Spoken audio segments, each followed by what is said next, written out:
Салам урматтуу Соло ТВ каналынын жалпы көрүүчүлөрү, жалпы сүйүп көргөн Салам Бишкек жаңы күч тасмасынын жаратуучуларынан кезектеги Элес сен мага керексиң аттуу тасманын жабы көрсөтүүсүнөн репортаж көрсөтөбүз. Андыктан бизден алыстабаңыздар.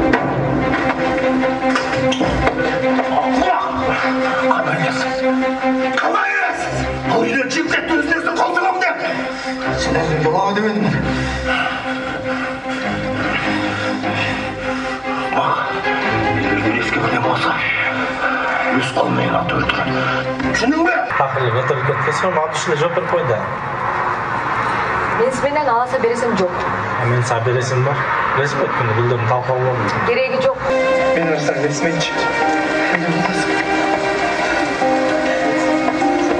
Саным бол, елесі. Мен не келдің? Мен не үшін келдіңіз? Сен маған керексің, елесі. Мен ешкімге керегі жоқ қойды.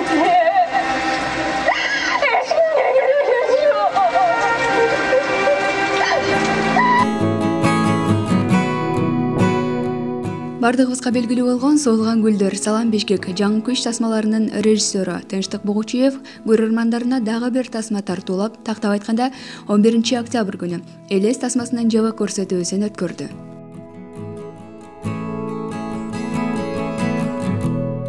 Дагы бир жолу тасманын бет ачары менен куттуктайбыз агай. Тасма сиз ойлогондо өз максатына жеттиби? Ооба, жана айтып аткандай эле биз тасманы режиссерлор өз максатына жетти деп билбейм, кандай режиссер айта алат. Мен эч качан тасманы өз максатына жетти деп айта албайт элем. Себеп дегенде тасма өз максатына жеткен эл айта алат, эл айтып берет. Ошо эл кандай кабыл алат, анан ошо бирок мен ойлойм биз максатына жете турган тасма тартыш үчүн дагы ашууларды ашыш керек, бир топ отко күйүш керек дегенде бир топ сууга чөгүш керек. Ошондон анан тасма максатына жетет болуш керек. Чыгармага эгер сыр болбосо канча каражат кетти? Негизи чынында каражатты мен айта албайм, себеп деген каражат эмес, меники чыгармачылык жагында. Ал эми каражатты чече турган адистер бар да, мен ушуну кызыгып көрбөптүрмүн. Акыркы суроо болсун. Сиз азыр да айтып калдыңыз, башкы каарманды Россия жергесинен алдырык деп. Эмне себеп болду? Бул жакта андай кыздар жок бекен? Маселе эми буякта андай кыздар жок да эмес. Биз көбүнчө кинонун басымын эмнеге коебуз? Кинонун басымын ошол аткаруу чеберчилигине карап коебуз. Анан жаңы жүздөрдү дайыма кинолордо жаңы жүздөрдү ачканга аракет кыламын да. Ошого байланыштуу биз Россияда окуп аткан кыргыз жаранын ошо актерлук жагын окуп аткан кызды алып келип тарттык да. Чоң рахмат.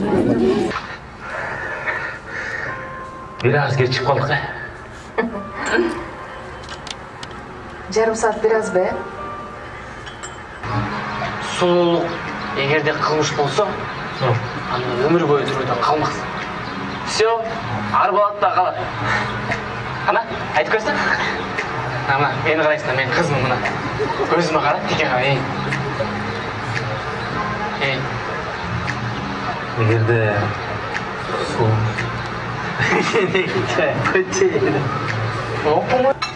Жеңил тамактарга аябай маани берет. Бардык тамактардын түрүн жазайт. Ооба да, ошентип мактап коюп турса, сага да көп үйрөтүп тура. Мен сизден көп нерсени үйрөндүм, жеңил. Сүйүүнүн бир тамчысы бүтүндөй бир өмүр дегендей тасмада сүйүү баяны баяндалып, аны даңазалайт. Баш каарман Кайрат менен Элес көптөгөн кыйынчылыктарды жеңип, баш кошот. Андан арка көрүнүштөрдүн жообун ар бир көрөрман кинодон көрө алат. Здорово, майор.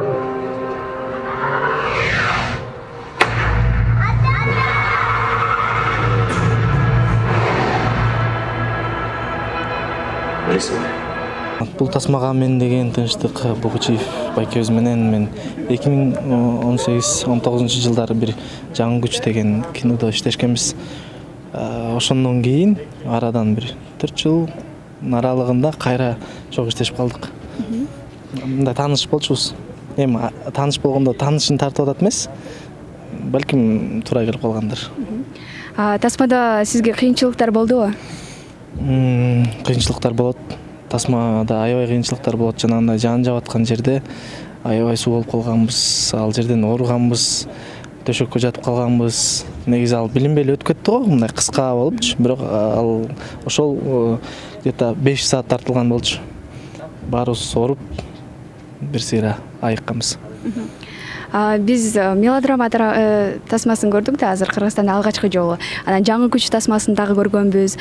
Башка жанрдагы кинолорго да тартылуу сунушу түшсө тартылат белеңиз? Албетте, тартылмакмын. Мен жакшы көрөм мындай өзүмдү ар кайсы тараптан сынаганга. Комедияны да ойногум келет, трагедияны ойногум келет. Бирок башка жанрда деле бар го дейм. Мисалы Дочто башкача, буларга окшобойт. Андан агай азыр көрүүчүлөрдүн эң аягында, тасманын аягында алардын баардыгы көз önүнө жашалганын көрдүк. Анан сиздин өзүңүзгө берген бааңызда максатына жеттиңизби? Мен антип айта албайт болчумун, эч качан антип айтканга дагы эрте. Бул негизи актер үчүн бул өзүнө ишенүү деген бул эч качан өзүнө мындай ишеним бул келбейт. Анткени актер деген ар бир өзүн көргөн сайын бул жетпей калган, мынтип койсом болмок, тинтип койсом болмок деп ойлойсуң, бирок эми элге салып беребиз да. Элге салып бергенден кийин анан эл таразы, эл сынчы, эл өзү баалап алат. Биз ошого мен ат салбады көрдүң? Ошо. Кызыңыздан бир суроо берип алайынчы. Сүйлө. Салам. Атың ким? Салам. Иная. Сонун атың бар экен. Атаңды тасмадан көрдүңбү? Жагабы атаң киного түшкөнү? Ооба де. Кайсы кинодон көрдүң атаңды? Атты де. Атты. Атты. Sen gereksin, balkim taqdirdan beleksin. Canға çağın, süykümlü veresin. Daima sen gereksin, bakıtты başka sezelek mi? Dareksiz bolup bir uçur alыстап menden nege gittin? Canıma sen gereksin, aytılıp bitmez keremetsin. Ökünüp ötken gündürdü öçürüp geldim ben sendik mi? Sen gereksin. Mende жүрек жоқ та. Негиз сүйүү жоқ. Мен ойым бар эле. Кино кыйноо демекчи, тасманы жаратууда техника, монтаждоодо көбүн эсе режиссердин студенттери көмөктөшсө, ал эми каражат жагын жеке ишкер Мирлан Машрапов өзү колго алган. Мен башка сферада иштейм, өзү башка бизнес менен алектенип. Анан өзүм жанында ошо жанында иштеген бир бала бар болчу. Ошо аркылуу инилер аркылуу ушинтип келип калдык, тааныштырып, Демир Чолосов дейт, анан көрөйүн бул эме сферанда бир көрөйүн деп ушинтип Демир Чолосов kaldım.